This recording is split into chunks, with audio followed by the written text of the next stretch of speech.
Hello viewers and welcome to the incredible adventures of Van Helsing 2. I'm your host Chu and welcome to a new Let's Play series. Recently I've been doing a lot of these strategy game Let's Plays, and I figured it'd be a nice change of pace to do a Let's Play on an RPG, so here we are, we're going to start that up. Now, about a year ago, when the first Van Helsing RPG was released, I thought it was pretty interesting, and I was going to buy it. But yeah, after some time, it was just sort of one of those things that you forget about.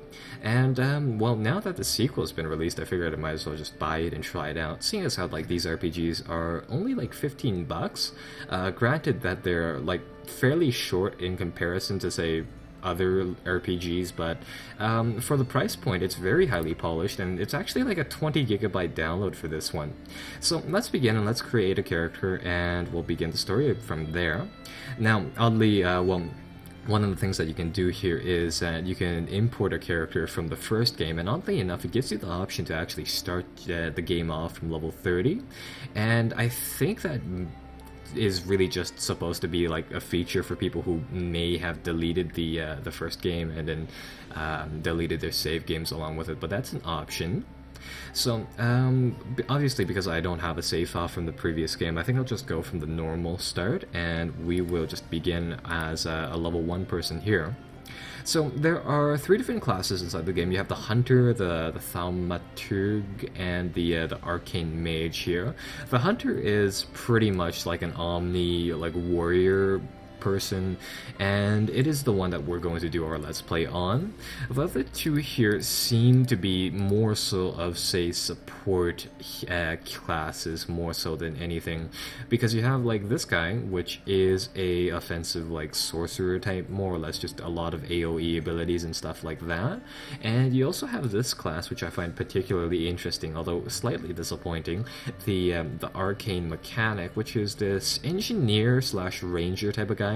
He has a little grenade launcher cannon thing right there, and well, it's kind of fun to play as him. The thing is that a lot of his abilities are meant for, say, just putting down mines and really just doing a supporting type of role, which makes it kind of dull for a single player type of run. So I think we'll go for the Hunter, and we'll just go with that, do it on the normal difficulty, and really begin like such. Now, the thing about this game is that it does sort of throw you right into the story, as The Witcher 1 sort of does. And with that said, the intro video it'll give you a recap, but it won't be, say, particularly good. You could call it a twist of fate, that I came to Borgovia to help the monsters who once ruled this land. Although it took a while to reach my destination, at least the detour gave me an opportunity to explore the wilderness. At times, I was really grateful that I had my companion, Lady Katerina, at my side. I wouldn't want her to hear that, though. For a ghost, she can be remarkably vain and murderous. Borgovia is a fascinating land, at least from a hunter's perspective. Also, this is the only place where the ink, the dark material of creation, leaks through the cracks of the world. A long time ago, my father defeated Borgovia's immortal vampire lords and entrusted the land to a group of genius scientists. During our travels, we slowly began to suspect that it must have been a mistake. When we entered the dark city of Borgova, it became evident that the new age of enlightenment had only brought chaos and mayhem. I did what I had to do. I found my father's underground lair and gathered the members of the resistance, the rebellious mortals and immortals, fighting together. And how we fought. It was glorious. We battled impossible creatures. We repelled tides of inhuman invaders.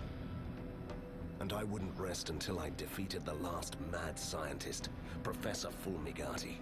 He even had a proper doomsday automaton. Honestly, it was a hunter's dream come true. But as it turns out, winning the grand battle sometimes opens up a brand new adventure.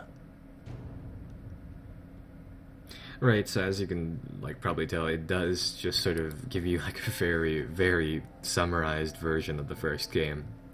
And likewise, where you start off inside the game still happens to be right, I would assume, Now that's what I where the call first game explosion. leaves off. It blew us straight into the tunnels, Van Helsing. Van Helsing?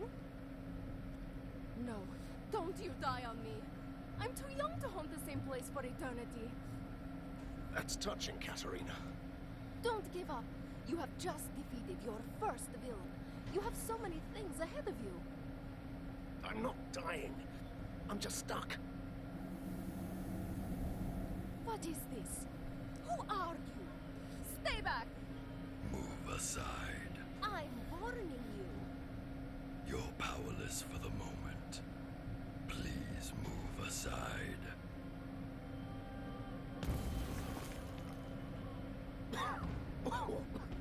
Well, that was fun, Katerina. What's going on? Who is this? Is it a man? A troublesome intruder. He just appeared out of nowhere And humbly gave my assistance to Van Helsing, the great liberator of Borgova. Do I know you? Hurry up. This structure may collapse at any moment. Right, and it really just goes from there. How rude. What kind of savior does That's that? the least of our concerns. He's right. The building is crumbling. We must leave. So yeah, the game is pretty dialogue heavy in that respect, and I think you'll see that very shortly here as we sort of progress through. Now, going off of that like intro video, as you might imagine, like the game sort of plays out like a Diablo-esque sort of game. And just briefly, I mean, the HUD has a map, of course. It has your this lady Katriana is actually like a companion that you can also control in a sense, and yeah, she could do like melee damage, range damage, or this ghost type of thing, which gives you like a passive buff. So yeah, and like this game, I mean, for $15, it's very highly polished. I mean, everything is pretty real, fully realized. I mean, your companion has her own like equipment, she has her own skills. She actually has 3 pages of these skills that you can of course nab, and likewise, of course, we have our own inventory here, character sheet, and we have like 4 pages of just skills non-stop. Now, oddly enough, the game does have some of these skills are like basic things like shoot and shoot pistol and hit things with your sword. So some of it is kind of like filler like that, but it's still pretty fully featured. So like just down here is our basic HUD: red for health, blue for mana, and that is pretty much all we have to know for now. Now, I think the first thing that we're supposed to do is learn a little bit about equipping things. So we can come over here and break these piles of whatever, grab these things, And finally, and pull equip them them. apart. It's Right. not the equipment that makes the hunter. You know that, right? But it can't hurt when you're facing down a horde.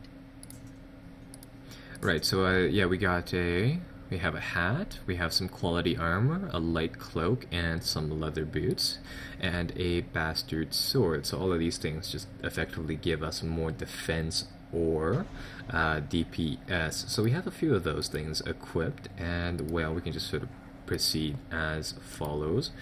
And the game has, yeah, again, I mean, a lot of things inside the game are fully featured, and they do have like a ton of different stats and things like that around.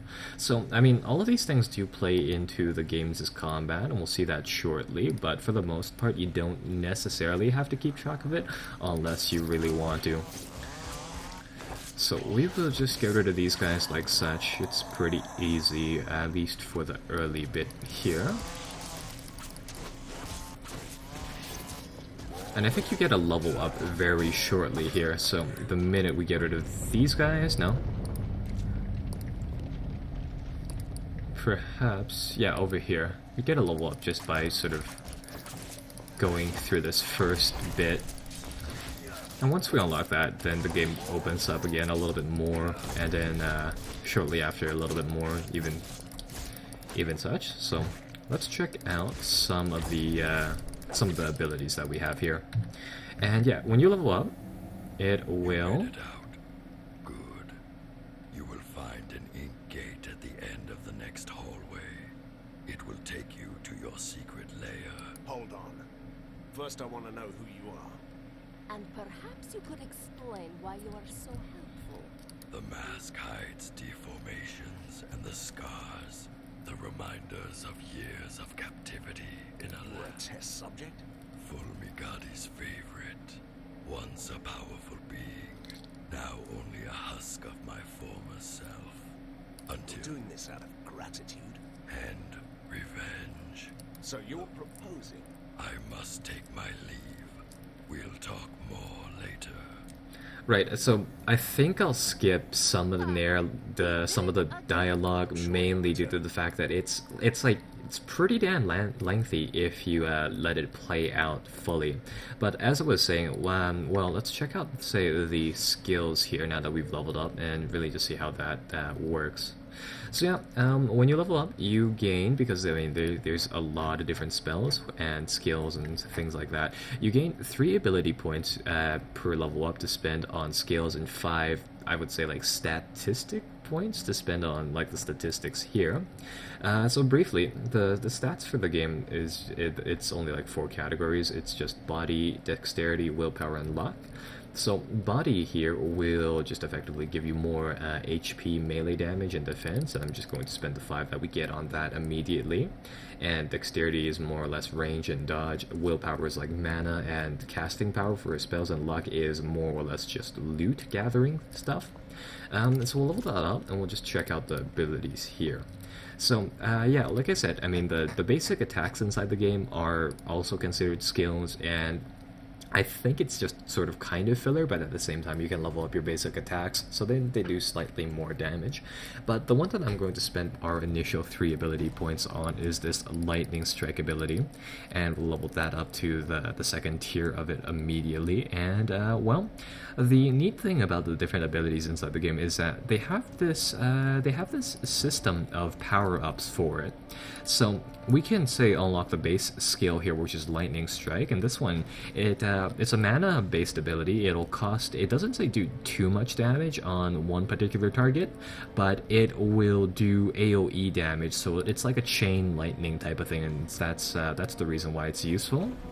Because the minute that you come up here, there will be a whole bunch of people like that. So the thing is that you can say add on to your abilities, so that it's sort of like an ability for an ability, by using some of your rage, and you can convert this rage into, say, some of these other things on the side here, these small bubbles. So for example, I can add, say, a level of a lethal jolt onto my lightning strike, which adds that 10% chance of just instantly smiting a target on hit. And how those work is that you can set up a few pre-configured combinations of different abilities, so that whenever you have enough rage, you can just sort of activate them, and they will then just sort of do their thing. Now, some of the abilities are very, very difficult to see during those blob fights, but for the most part, I think it's alright. Come over here, grab the gold, go inside the portal, and come over here. Is it me? Or has our secret lair changed quite a bit? They must have used the ink gate too.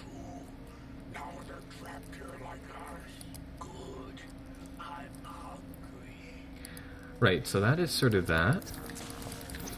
And what I have here are 2 active spells, as well as opposed to, say, just abilities. I have a healing ability like that, and I also have this Ghost Mirage thing, which just summons up more of these copies of Lady Catriana. And they're, for intents and purposes, just sort of things that we can use to tank damage. Right, so here I think we'll just use this lightning strike thing a little bit more, and take them down like that. Your servant begs your pardon for bringing bad news, but there could be problems. You don't say. This place has a powerful device, a marvel of weird science.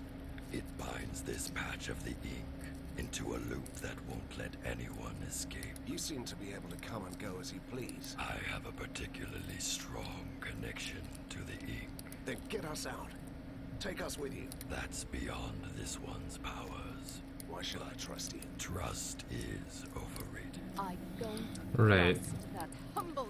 Oh, I So yeah, like I said, I'll try to give people enough time to read the dialogue boxes, but I probably won't let them play out the actual dialogue fully, mainly due to the fact that if I did that, it would take just absolutely forever. Now, the odd thing about this game is that what you just saw right there, the little teleporting thing, that happens when you try to walk into places where you can't. So, for example, the edges, where the off parts of the edges over here. I honestly don't know if like it's a game bug or something, but for example. And this chest, for whatever reason, refills. But for example, if I come over here to the ledge and I double-click on it, it'll just teleport us to some place on the map, some predetermined place. So for example, every time I do it, it'll just teleport us here. But yeah, I don't know why it does that, or perhaps it's a bug, but it's there, and it's just kind of weird like that. At least we know he wasn't trying to trap us in the ink. So it's kind of weird like that. But anyhow, we have a level up here, so we can so we'll do that first, and we'll just really proceed as forward. So Lady Catriona has again 3 different tabs of different abilities here too as well. The first, currently you can only unlock say like 1 of them in each tab, or actually no, 2 here, so I'm mistaken there. But 1 of the other ones. So we have Incorporeal Defense, which will increase our defense just sort of as a passive skill. So we'll grab 1 level of that, and we'll grab 1 level of her attack rates' passive abilities here. So we'll just do that. And she also gains a few stat points. Put that into body because again, I more or less just use her as sort of like a tank, a damage sponge, if you will. And we also have another, oh, that's right, we also have another level up, so we'll do body once more for that melee strike ability.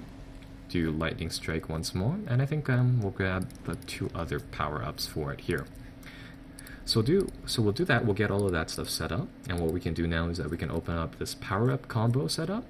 And what I'm going to do here is, actually it's already set up the way I like it, so now, with power-up combos set up like this, what will happen is that when I hold down the space key, it'll automatically apply these power-ups to our different, say, spells or abilities, and then I can just sort of chain it up so that whenever I have enough rage to use it, I can say hit the spacebar key, and then just use those predetermined abilities. And of course, once you have a whole rack of different abilities, it comes in handy. So we'll do something like that, and the other thing that I need to talk to you about is this rage system, which is effectively perks. So you have your regular experience, which levels up the spells and abilities and of course your stats, but you also have this reputation system, which gives you the ability to level up a few passive perks, and usually they're fairly straightforward. The one that I'm going to go off of this list here for is this Ghost Whisperer one, which will again help us out by making Catriona a like massively tanky type of ghost. So we'll do that. And this is pretty much the end of the prologue, so just a bit of a message here, but be sure to like and subscribe as always. Just it'll be below the video, and it helps me out a ton. So finish off this blob, I'll use that combo type of thing. So I queue that up, I use the ability, and afterwards I can say switch to a regular attack once again. And that'll just get rid of them like that. I'll disable the device and you can go. Ready for what? A storm is coming, Van Helsing. You may find that your work is far from done. Then is it ever? Fulmigati's army has withdrawn. Nothing new An about it. alliance is what you need. But if we're to be allies, at least tell A me. name. Yes. I used to have. Right, so the game just sort of goes from there. And, well, that'll complete the first quest, and I believe, yeah, that'll also level up us again. So I think we already have enough body for now. I think we'll put some points into willpower just right here, and this one gives us more mana points, so it'll make casting, say, our abilities easier, and it'll also passively just sort of increase their damage. So we'll do that. And now, since we have 3 more points here for abilities, I think we'll put that into, say, another thing here. So we can do parry expertise, which will increase, add a parry bonus to our weapon. Let me check what that does here just right now. So parry gives a direct chance to deflect any attacks before the calculation of attack and defense, huh? So that's kind of neat. I think we'll